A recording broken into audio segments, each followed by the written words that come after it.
Do I have sound? Yes, I do. How exciting! Hello, Jan fans. Good to see you. Most of you.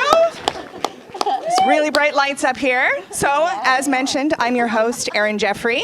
If you don't recognize me, it's because I'm a woman who's trying to make it in stand-up comedy. I'm actually your backup Emcee for the evening, which is why I have this giant sheath of paper. The first choice, Tania Taylor, is down with an illness, which is very sad, and I'm sure it has absolutely nothing to do with the card that I sent her with that little bit of white powder in it. But seriously, Tania is entirely responsible for the organization of this evening, although I will say, if you had a great time, you're more than welcome to thank me. And if you think it was terrible, that's Tania, T-A-N-I-A,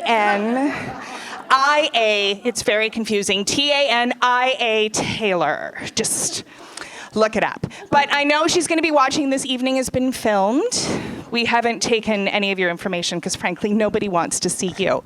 But the evening is being filmed, so let's please say thank you to Tania, who's going to watch it. I'm assuming it's right there. How's my light? Is it good? So please give Tania a big, huge round of applause. So we are all here tonight to honor the woman, the legend, the comedy mama of us all, Janice Bannister. This evening will be divided into two parts, a toast and a roast. And frankly, I pray for the roasters because then Jan is going. So, as some of you may or may not know, Jan started her career as a psychiatric nurse, and after decades of working there, she'd recognized that she needed to work with people with actual mental illnesses. So she moved to stand-up comedy. I've been in her classes. It's part therapy, part teaching, and mostly collecting evidence for the police when that student finally snaps. Jen hasn't had it easy as a woman in stand-up comedy, and she started comedy as her second career. So not only was she female, she wasn't young. Her first paid gig as a comic, she was paid in chicken wings, and she had to cook them herself. Her biggest gig in her earliest years, she got paid with a Toblerone and an ICBC hat. Was it a nice hat? Apparently it was a very nice hat.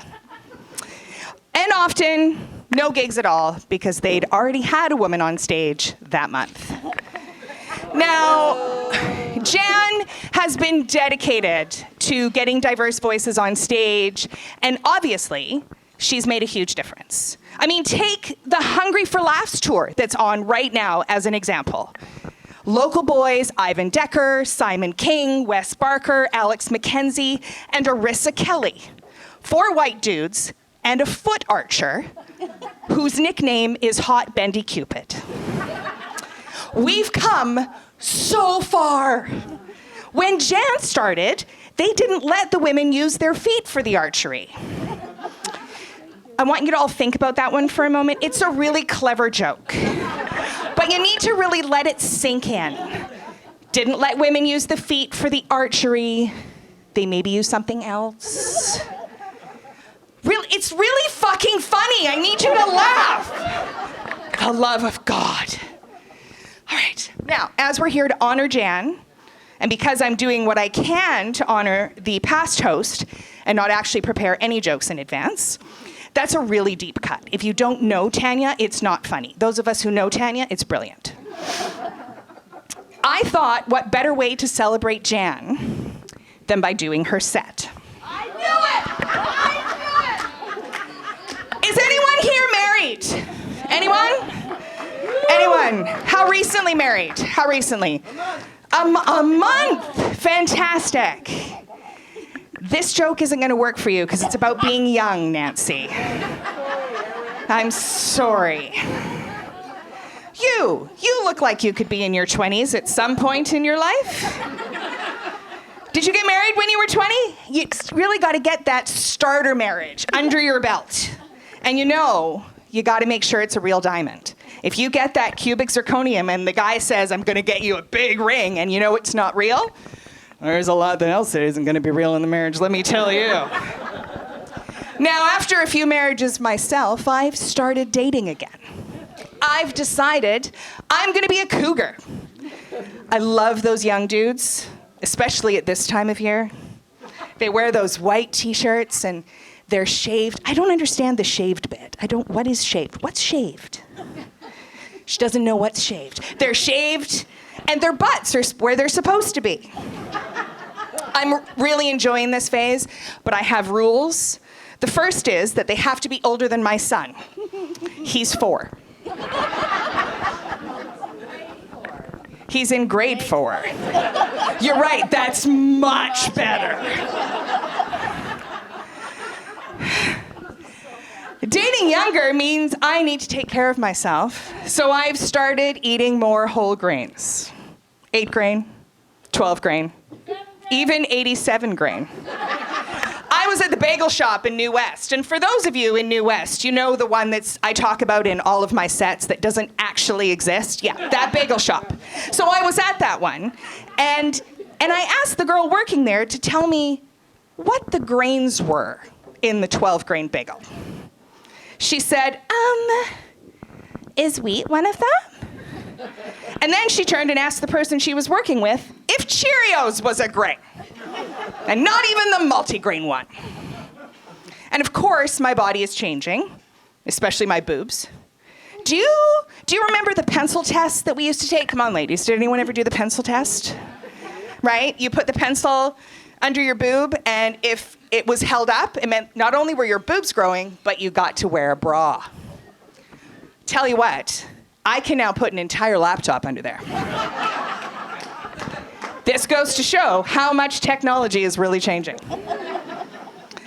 Now, have you noticed how ridiculous people are when it comes to naming their kids? In my day, kids were named after the month they were born. May, April, Decemberino. Nowadays, they're named after the places they were conceived. Paris, Victoria, let's all say it together, handicapped washroom. Apparently, I missed part of the joke. This is going to be a long night, people. Buckle up. When my first grandbaby came along, her name is Mile High, my daughter asked me what I wanted to be called, and I said Grandma. My daughter informed me that it had been taken by the other grandmother, so I said, well, then you're just going to have to kill her.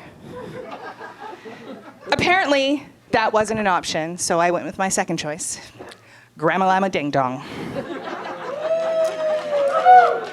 And with that, I think it's time to bring some of the toasters onto the stage. What do you think? Our first comic, what is happening? Why are you there? There's a strange man standing at the corner, crouching at the corner. Yes. He should be scared. All right. Mind if I keep going? Back away. Our next comic and first comic is a mom from Port Moody who wants to assure all of the parents of teenagers in the audience that it's okay. She doesn't know where her kids are either right now. Folks, please give a huge welcome to Jackie Amsden.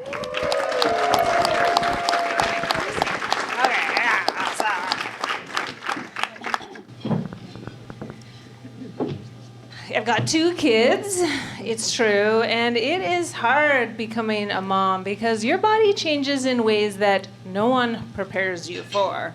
Like, getting my boobs back after breastfeeding was like watching a reboot of those 2 old men on the Muppets.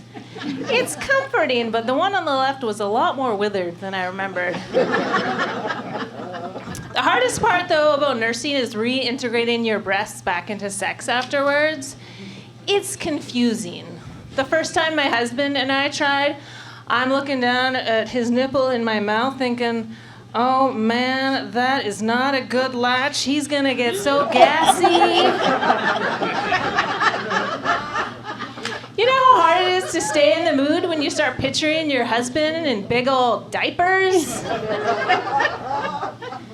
I Actually, the worst part about sex in your 40s, though, is the UTIs. They're very traumatic because of all the victim blaming. I asked my doctor why I kept getting them, and he's like, well, during intercourse, bacteria from the anus can get transferred to the urethra, which is a very vague explanation. So I'm like, but it's the penis that moves the bacteria into the wrong place, right? Like, it's responsible.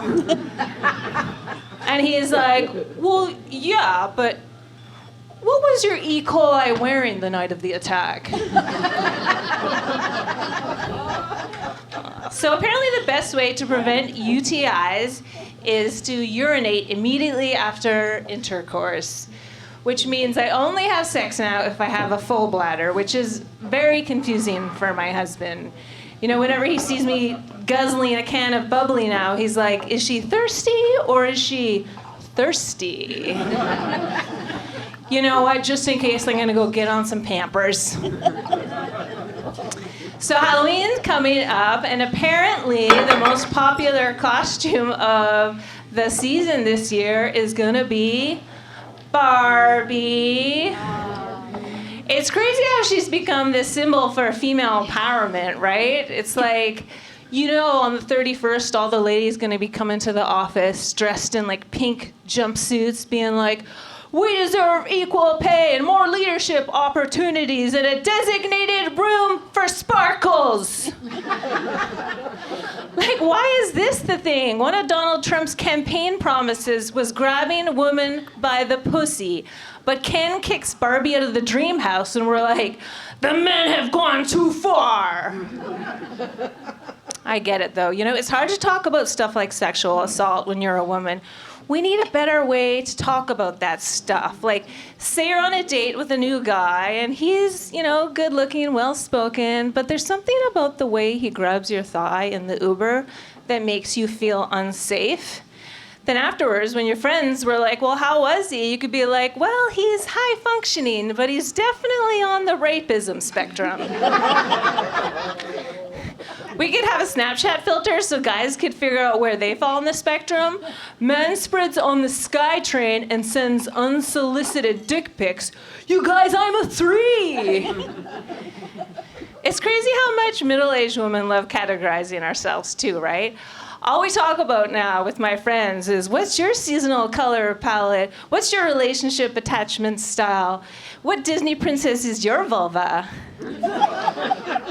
I get it though. By the time you hit your 40s, you know, you've been pouring yourself into work and family for so long, you can't remember who you are anymore. You can't even remember why you walked into the kitchen.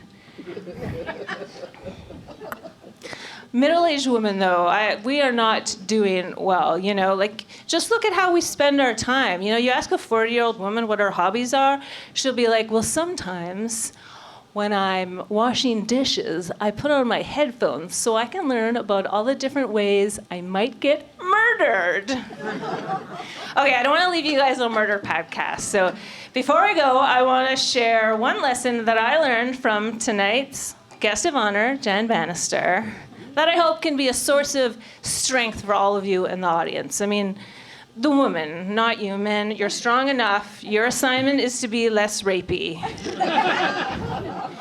And it's this, okay? If you're in a situation that's not going to plan, like say, I don't know, the amateur comedy showcase you've been planning for weeks is going off the rails because one guy ignored all your notes and offending the entire audience, don't get mad, don't lodge a complaint, just go up there and grab that man by the microphone. Or grab him by the penis. That's fun for everyone. Thank you guys so much. Thank you, Jan. I wouldn't be here without you. Let's keep it going for Jackie.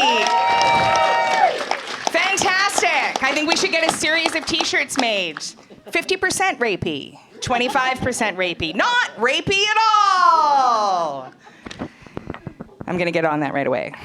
Get Tanya and her cricket. All right. We have another comic on the stage that is a definitive Laughter Zone 101 favorite. She is the only 80-year-old lesbian comic with a PhD. If that, I actually have nothing to say to that. That is just such a uniquely awesome statement. It stands entirely on its own.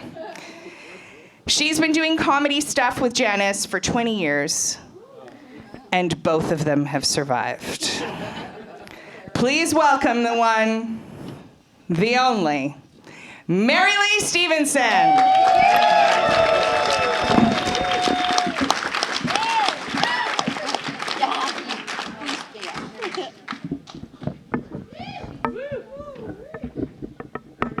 I remember this part. I'm going to hold it, and then I don't have to look too stupid. That's my belief anyway. Yeah. It's not that I can actually go up those stairs, but if you've got a balance problem, you're going to go for help, right? My life. I don't want to end my life, Janice, sprayed out on this stage. You know what I mean? Yeah, that's right. It's so distracting. Yes, I am. I am the only 80-year-old lesbian comic with a PhD, but you know, people love me. Well, with this kind of outfit, Janice said, wear whatever you're comfortable in. So blue-footed boobies is like my life.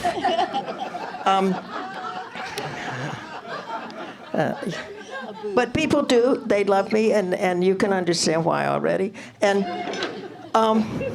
I know that they love me because every time I have almost any exchange with people, they call me by a special name that they all use. It's known to everyone.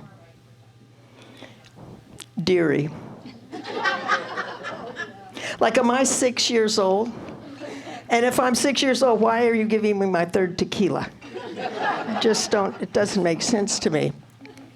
And then I want, though, and it's too bad you're not hearing another one of Jan's bits about becoming a grandma llama ding dong. I want my own name. I want my own degree. I don't care about a PhD. I want letters, and they're going to be TBA for total badass. This is me. I've got dreams. I'm going to achieve them. Okay, and so, but there are real advantages to age. For sure. Like on transit, they got all those things, to keep in mind who these are for. It's just pathetic. They say that. And then I walk in there, I'm fine. Because anybody over 50, they just pop it up like popcorn, right? Because I figure if the gray hair don't get them, then the wrinkles will. So I'm fine there. And then there are, though, disadvantages. I love transit. I spend a lot of time on transit. You do that when you have a modest budget and you're a senior, and you're going to New West. My God, what are you going to do, right? It's worse than Port Coquitlam. But the signs, they have these signs that sort of instruct you and inform you and tell you what needs to be done. And it says, lonely seniors die sooner. I'm not. And so then I think, okay, you fuckheads, why? How do you know if you're senior, and what are they going to do to you, right? So what are they, and then give you services? You're lonely. You're going over to that place, put you away. But that's the noisiest thing of ice I've ever heard. Just have the drink. Forget the ice. My God, this is disgusting. So the thing is, but. You got to ask yourself then. Are they going to have where you pay, how easily it is to work those machines? Are they going to have some loneliness sensor? Are they going to have like the transit guys? Because they're not able to carry guns, and that's very hard on them. And so then they have the walkie-talkie stuck with them here, Is it going to have a beeper that goes off, lonely senior, Or, I know, they're going to have sniffer dogs. They're going to have lonely senior sniffer dogs, right? Or if they're really stuck, you get a ticket, and it's going to be called transit while senior. And so, but then I can protect myself because it's okay to be lonely, but you don't want them sending you somewhere that you didn't ask for. So I've got a strategy. You have to do that when you're a senior. And what I do is hop on that transit, hop on that SkyTrain, whatever, see the nearest person who seems to have reasonable personal hygiene. And you go up to that person, you grab their elbow, pick an elbow, grab it, and you hold on. You hold on until you get off, right? Fine. But one day I did get a ticket. It was for elbow grabbing. I'm mistaken here. It was for elbow groping. You know what I mean? And so I got this huge ticket. It's sort of the new Me Too, really. That kind of thing, holding on to them. Yeah. And then, though, again, in the sort of resilience and fight back mode, I get a lot of exercise. And I got to say, some of my main exercises, getting out of those goddamn recliner chairs, you got the thing you're pushing. And you go flipping out. Okay, so I have enormous upper body strength. Not too good for getting up the stairs, but okay. So I thought, okay, let's turn this into a positive. Let's be mindful. Let's be empathetic. Let's turn it into something positive. So I am proposing to the International Olympic Committee, okay, a para-Olympic event, seniors recliner chair jumping. And so the way it's, I mean, this is serious, right? Because you're going to be doing this kind of thing, and how do you have points? You know, how do you have points for what? It's for speed, for distance, and for the landing, which is you measure the least amount of concussion. It never fails, and it's going to be good. And I've already got the bodysuit, I've got the sequins. I can sell tickets, merch, T-shirts at the end of the show.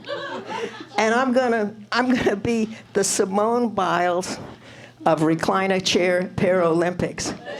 It's gonna be so great. And then I'll be, I hate that term, but it's the GOAT, right? The GOAT, greatest of all time. That's what I'm gonna be. And so anyway, if you wanna book your T-shirt, just see me after the show, okay? And I will say one other thing. Are you gonna flash me now? You're just gonna flash me. Friends, I'm gonna be here afterwards when we roast Jan Band, because after 20 years, this is my big chance. So my big chance. And so I will see you then, but thank you for tonight.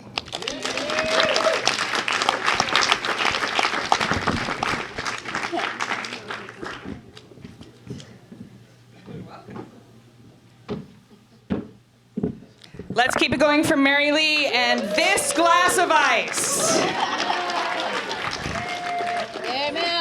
It's going to be a long night for you, isn't it? Did you want to drink it now before the next comment comes up? Or are you just done? I'm done. She's good. She's good. All right. Our next comic is, I'm not wearing my glasses. I have no idea what these words say. Oh my God, look at that. Fantastic. Our next comic is also a Laughter Zone 101 alumni. I have a feeling that this is going to start happening continually. She was BC's funniest new female runner-up. Please welcome Helen Schneiderman to the stage.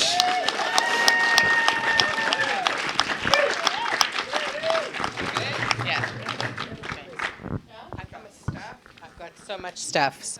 Keep it going for Tania Taylor. Erin Jeffery. So yeah, I was the BC funniest new female runner-up. Always the bridesmaid, never the bride. It's great to be here to celebrate the wonderful Jan. I turned 57 this year. Yeah, you can applaud. That's good. I look good. I know. But it's getting on there. So I did some soul searching. Been making some important life choices, and I decided, I'm not going to have kids. But I have lost 147 pounds. Hold the applause. It's a cumulative total. I lost 37 pounds the first year, gained back 43, lost another 20, gained the COVID-19 in kilos. But according to my calculations, I am now at my goal weight. But my day job, actually, no, I used to work as a fashion designer. So I would make clothes for oddly shaped women. Now I'm the oddly shaped woman. I get to make my own clothes, which is great. I don't have to worry about what size I am.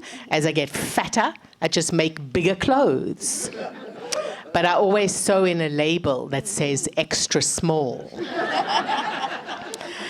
But my day job now is actually in human resources, which is highly ironic because I do not like people. And I do a lot of leadership training, and I have discovered that there is such a thing as a stupid question.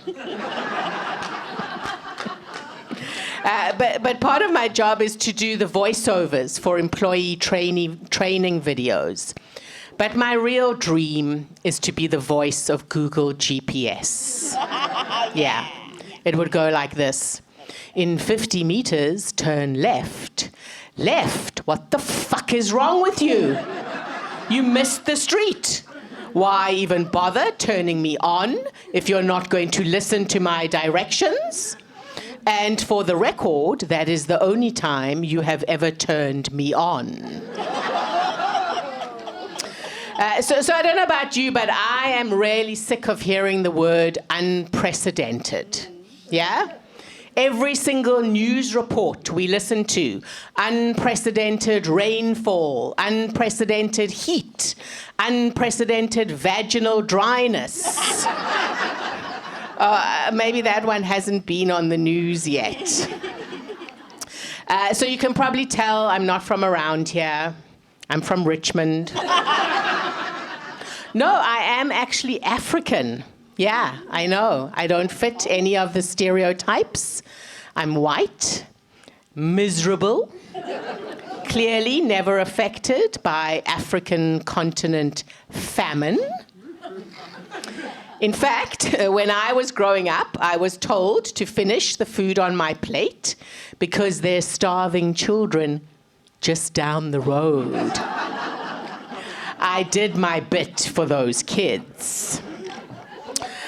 So my mom is getting on in years. She forgets what day of the week it is. She forgets to take her pills. But the one thing she never forgets is if I have borrowed one of her Tupperwares. Can we relate, ladies? Yeah. I swear that woman has got an Excel spreadsheet of every single Tupperware she owns. Helen, you have my 9-inch sage green Tupperware with the beige lid, and I need it back. For some reason, in my head, my mom is the queen. So I have been called an elephant 3 times in my life. Yeah. First time, I was very kindly reminding my boyfriend at the time of something that he had done 3 years before. And he said, "Oh, you're like an elephant because elephants never forget." Okay, not so bad. Second time, I was with work colleagues, and we were doing that thing where you describe each other as animals. And George in accounting says, "Helen is like an elephant." And there's dead silence. And he's like, no, she's an elephant because in Africa, elephants are symbols of power and strength. Okay, not bad. Third time, I'm on a busy bus. This guy trying to get by me yells, "Get out the way, you big fat elephant." So I punched him in the nuts. I'll be honest, that third one is not true. Anyone who knows me even a little knows I would never, ever do anything as terrible as ride the bus. So, by applause, are there any single people here this evening? Yeah, me too, I'm single. And I was at a friend's wedding recently and got the usual questions that single people get asked. Which kind of got me thinking, what if married people were pestered in the same way as single people? Like if I were to say to a married person, "You're still married? You're so lovely. How come only one person finds you attractive? You have to eat dinner every night, not talking to the same person? Hang in there. When you least expect it, you'll get a divorce."